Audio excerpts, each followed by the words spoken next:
ஆண்டவராய் இயேசு கிறிஸ்துவின் நாமத்தினால உங்க எல்லாருக்கும் எங்களது அன்பின் வாழ்த்துக்களை தெரிவித்துக் கொள்கிறோம். அப்ப மட்டும் எங்களை நடத்தின எங்க தேவனுக்கும் நன்றி செலுத்துகிறோம். அப்புறம் இந்த ஒரு பெஸ்ட் ஆப்பர்ச்சுனிட்டி கொடுத்த நம்ம ஸ்டீபன் சாருக்கும் நாங்கள் நன்றி செலுத்துகிறோம். நம்ம பாடல் ஆராதனைக்குள்ளாக போவோம். பாடல் புஸ்தகத்துல 62வது பாடல் போவோம். பாடல் புஸ்தகத்துல 62வது பாடல். யெகோவா தேவனுக்கு 1000 நாமங்கள், எதை சொல்லி பாடிடுவேன், என் கத்தாதி கத்தன் செய்த நன்மைகளை கரம் தட்டி பாடிடுவேன். சரி, எல்லாரும் கைகள் தட்டி பாடுவோம். யெகோவா தேவனுக்கு 1000 நாமங்கள், எதை சொல்லி பாடிடுவேன், என் கத்தாதி கத்தன் செய்த நன்மைகள் 1000 கரம் தட்டி பாடிடுவேன்.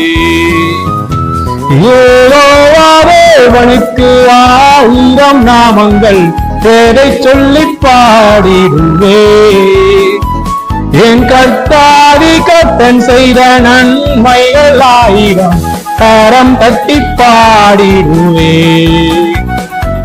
யெகோவா ஷாலோம், யெகோவா ஷம்மா, யெகோவா ரூபா, யெகோவா ரப்பா, யெகோவா ஷாலோம், யெகோவா ஷம்மா, யெகோவா ரூபா, யெகோவா ரப்பா, யெகோவா தேவனுக்கு 1000 நாமங்கள்.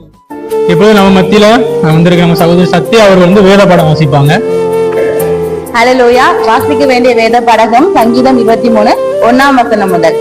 கர்த்தர் என் மேய்ப்பராய் இருக்கிறார், நான் தாழ்ச்சி அடையேன். அவர் என்னை புல்லுள்ள இடங்களில் மேய்த்து அமர்ந்த தண்ணீர்கள் அண்டையில் என்னை கொண்டு போய் விடுகிறார். அவர் என் ஆத்துமாவை தேற்றி தம்முடைய நாமத்தின் நிமித்தம் என்னை நீதியின் பாதைகளில் நடத்துகிறார். நான் மரண இருளின் பள்ளத்தாக்கிலே நடந்தாலும் பொல்லாப்புக்கு பயப்படேன். தேவரீர் என்னோடு கூட இருக்கிறீர். உமது கோலும் உமது தடியும் என்னை தேற்றும். என் கர்த்தர்களுக்கு முன்பாக நீர் எனக்கு ஒரு பந்தியை ஆயத்தப்படுத்தி என் தலையை எண்ணெயால் அபிஷேகம் பண்ணுகிறீர். என் பாத்திரம் நிரம்பி வழிகிறது. என் ஜீவனுள்ள நாளெல்லாம் நன்மையும் கிருபையும் என்னை தொடரும். நான் கர்த்தருடைய வீட்டிலே நீடித்த நாட்களாய் நிலைத்திருப்பேன்.